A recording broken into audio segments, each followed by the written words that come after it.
you're feeding a family of 8 on a low income, and I'm not talking about a season of being tight, I'm talking about over 20 years of building a home on very little, you learn fast that the pantry is a survival strategy. Today, I am canning up some stew. This is what we call homestead fast food. A jar of this on a summer evening, either plain or over pasta, means dinner is on the table in 10 minutes without heating up the whole kitchen. And I want to show you exactly how our pantry system, built over 2 decades of lean years, makes that possible. So allow me to walk you through 10 pantry strategies that have fed our family of 8, oftentimes on a single income, for over 2 decades. A lot of people think that the pantry is just the dry goods shelf or closet. But the freezer is absolutely part of our pantry system, and maybe the most important part. And it starts with meat. We try to raise as much of our own as we can. For years, we raised Cornish cross chickens, and while it's not cheaper than buying, the feed costs kind of even out, but the quality is significantly better. But this year, we're shifting to sheep and Idaho pasture pigs because their feed costs are way lower. Sheep eat the pasture, the pigs do too, and they eat far less purchased feed, than chickens pound for pound. But if you're not homesteading, the strategies are still there for you. Watch your grocery store sales consistently. In our area, stores occasionally drop meat to around $4 something a pound, usually like $4.60 something or $4.80 something. Now, it's rare that happens, but when it does, we buy up as much as we can because we can't grow all of our own meat. We also have a local store that is about an hour and a half away. We live way out in the boonies. But it sells bulk meat bags for around $100, maybe $130. And it works out to about $4 something a pound. And that's a really good deal. And we do that whenever we can swing it. But the very best deals on beef is, of course, to find a local farmer and buy like a half a cow or a whole cow. It is way more money up front, yes, but in the long run, it's significantly way less per pound. And the nice thing is, you know exactly where your food came from. Now, if you want to dive deeper into the homesteading side of feeding your family well, come join me over on Patreon. I have a whole homesteading and building homestead skills collection over there, including how to grow your own meat birds. And I've got canning courses. So be sure to check that out.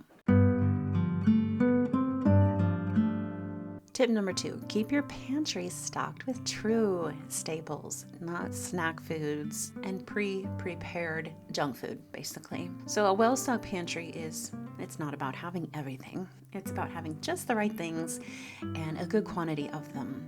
So some non-negotiables: flour, salt, sugar, baking powder, baking soda, vinegar, white and apple cider, both. Oils. Now for the oil, the best price I've found consistently is usually at Costco and Azure Standard, but Azure Standard's oil overall is more expensive except for their safflower oil. It is more affordable. It's about $22 for a full gallon, which is pretty reasonable. I also get my dried herbs and spices primarily from Azure Standard because it is the best price, as well as my oats and rice. But all of those things are pantry staples.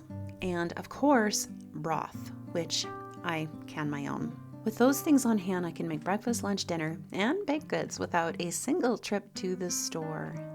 I can shop out of my pantry for weeks if I have to. And that's the goal. Not a pretty Pinterest pantry, but a functional one. Okay, tip number 3. I'm actually showing you in this video. Learn to pressure can your own convenience food. The tip that's anchored our food system for all of these years is to pressure can. I started learning how to pressure can and can 30 something years ago, about 33 to be exact. This isn't a trend that I picked up from the internet because we didn't really have the internet back 33 years ago. I mean, we did, but the information on it was quite unimpressive. There was not much out there. We are going to take a very brief break while I tell you about today's sponsor. This video is brought to you by today's sponsor, Bali Outdoors. And it's a Friday night here on our mountain homestead, which means we're getting ready for one of our favorite things: slow, intentional family time for the weekend. Life out here is rugged. It is not polished. It's not fancy, but that's exactly why having a simple place where everyone naturally gathers matters so much to us. This fire pit table has become our weekend rhythm. Not something we use every night, but something we look forward to all week. When Friday rolls around, we set it up outside, right out on the ground where we like to gather overlooking the hills here in our view, one of our views. A few outdoor chairs get pulled in, maybe a blanket or two if the mountain air is cold, and this becomes our spot. During the day, it still works hard for us in a really simple way. The ceramic tabletop has that natural stone look, and it handles real life. Drinks, snacks, kids running in and out, everything in between. It's sturdy, it's practical, and it's still beautiful in that we actually live here kind of way. Friday nights, that's when it really comes alive. As the sun drops behind the trees and that blue evening light starts to settle in, we light it up and everything slows down. The fire rises through the glass stones and it becomes the center of the whole night. We are roasting hot dogs over here tonight over the flame. The kids are going to toast marshmallows and everyone just naturally circles in closer. There's laughing, there's talking, that easy kind of connection that only happens when you're not rushing anywhere. It turns into the kind of night you don't really want to end. It puts out serious heat too, 60,000 BTUs. So even when that mountain air gets sharp, we're still out here comfortable in light layers instead of having to head inside too soon. And I really appreciate how clean and simple it stays. The propane tank is completely hidden inside, which I love. So there is no clutter, no hoses, nothing pulling your eye away from the moment and the beauty. Just a warm fire and the people you love. It has become our Friday night reset. Not every night, just the nights we protect each week. And I'm really grateful to today's sponsor, Bali Outdoors, for giving us something that makes that family time feel so easy to come back to. So what is going into my canner today is beef stew. But on my shelves, I also like keeping things like home canned chili con carne. I will be doing spaghetti sauce later this year as soon as I can find a really good deal on ground beef. I also like to can our own chicken soup and vegetable beef soup. All of these are full meals that are completely finished, shelf stable, and ready to eat the moment you open the jar. You just heat and serve. That's it. When you pressure can your own meals, you're doing the work once and eating well for months or weeks, depending on how big your family is. One pressure canned load of food doesn't get our family very far because we are a large family, but the nice thing about having food prepared in advance like this is on a hot summer evening when I don't want to cook, or maybe on a sick day when I'm not feeling great and everybody else is not feeling great and nobody has the energy. Or perhaps on a night when everything went sideways in the day. All we have to do is go to the pantry, open a jar, and dinner's done in 10 minutes. Now, if you've never pressure canned before, I do want to encourage you. It seems really like taunting at first. I want you to know they don't make pressure canners the way they used to. They all come with safety features now, so you don't have to worry about them exploding like you used to. If you have an old canner, then yes, you have to worry about that. But the new ones, a lot of the new ones, you don't have to worry about that with because they have safety features.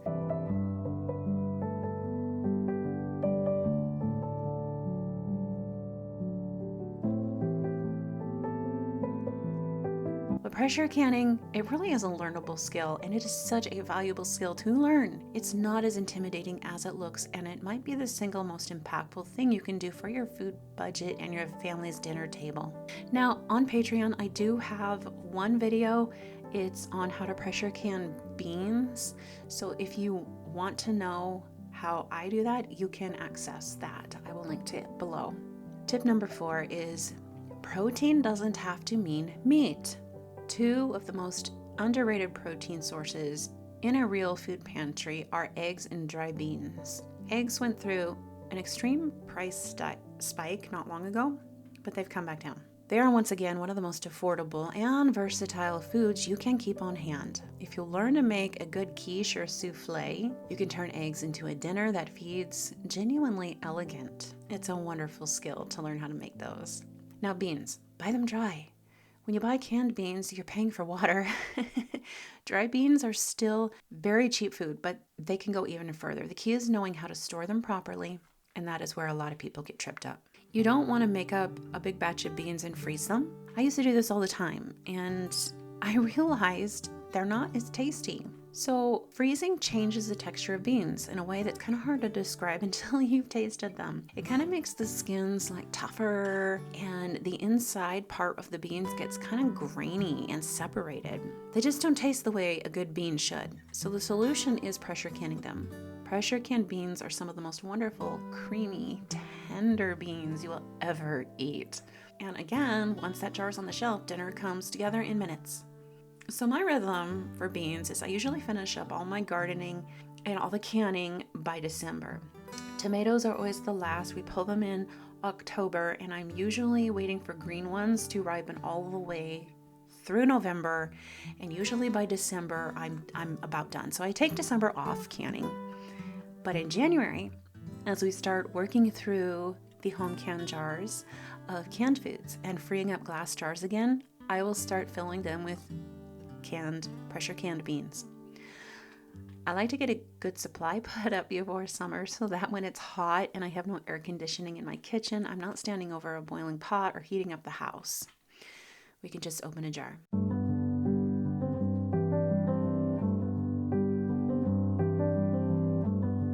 Tip 6 is to buy in bulk, but from the right places. So once you know what your staples are, the next step is finding them at the best possible price. For us, one of those places is, of course, Azure Standard, Costco, and up here, up north, we have a store called Winco. We also have the grocery outlet nearby. A grocery outlet is very similar to an Aldi, which is in the Midwest, but places like this have saved us so much money so many times. Lately, grocery outlet has been carrying imported Italian pasta, sometimes even organic, and for very cheap. You can't predict what they will have, but if you check in regularly, you can learn to shop what is there instead of shopping a rigid list. I always like to hit the grocery outlet first, and whatever they don't have, I'll get at the other places. But bulk buying, it only saves money if you use what you buy. So that is something you want to think about. For example, you also need to know how to preserve it if you're not going to use it up very quickly. So for example, that'd be rice. You want to be sure to store it properly so that it doesn't get bugs in it, things like that. If you store things properly though,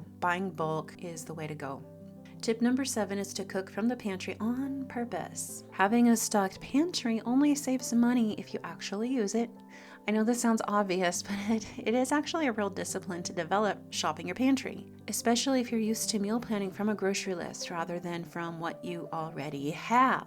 A few meals our family comes back to again and again when we're eating straight from the pantry are bean and rice bowls with whatever seasonings we have on hand. Pasta is always a big just fallback hit with my family. Potato soup is another fallback. We make it with stored potatoes, broth, and cream. Lentil soup, it's fast, filling. Egg fried rice is one that we don't make nearly often enough, but we all love it. And of course, homemade bread. And then there's the home canned stew like what I'm making today. The fun thing is a lot of these can make you a full dinner in under 15 minutes, so they're great for those busy summers.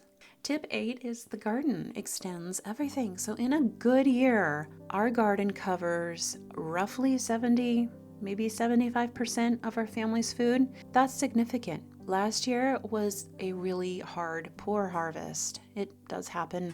We were buying more from the store than usual last year and all through the winter because of that. But on an average garden year, we can fill the pantry with things money would otherwise have to buy. So if you have space to grow, even a few containers on the porch, every tomato, every zucchini, it's money you didn't have to spend. When you learn to preserve what you grow, canning, fermenting, dehydrating, garden's contribution stretches across the entire year, not just the summer months. One of the things I started doing last year and dehydrating was onions. We use so many dried onions in so many different recipes, especially when we're seasoning meat. We love using dehydrated minced onions or onion powder. So I decided I was going to do my own, and it worked really well. A ninth tip is to waste nothing. A pantry-centered kitchen is a waste-nothing kitchen. Vegetable scraps. Check out these vegetable scraps that I have here that I saved. These are either going to go into a vegetable stock or they're going to be fed to the chickens.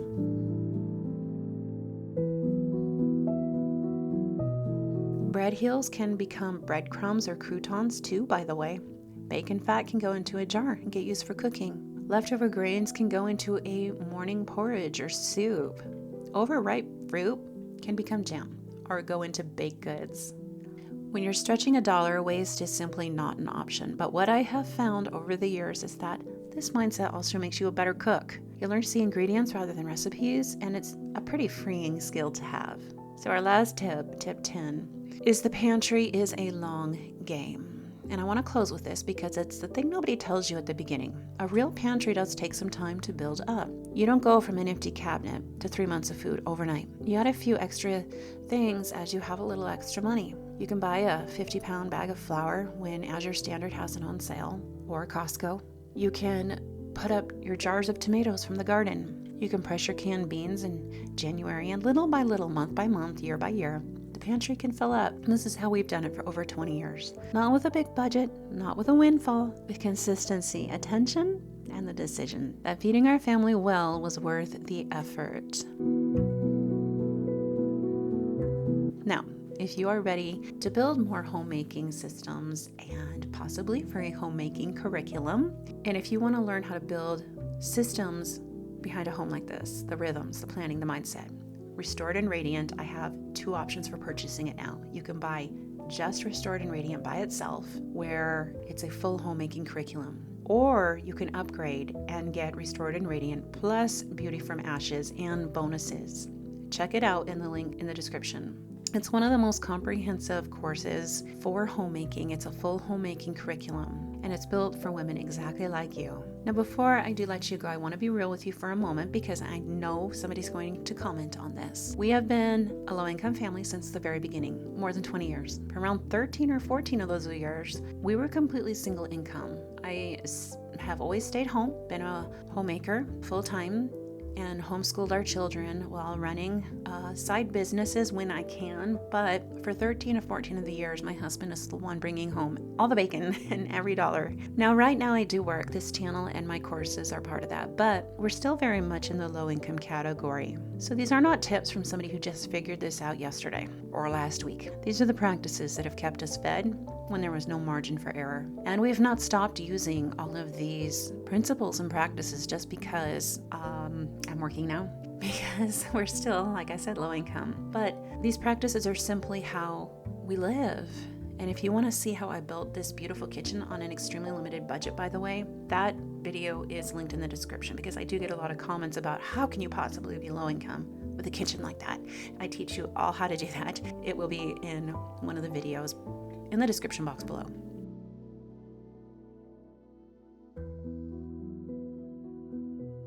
So today's batch of stew is going into the pantry. This summer, on a hot evening when I don't want to cook, if this was helpful, share it with a friend who's trying to stretch her grocery budget. And if you want more of this kind of content, real, practical, from scratch homemaking, from someone who's actually lived it for over 30 years, subscribe and come back. And I will see you in the next one.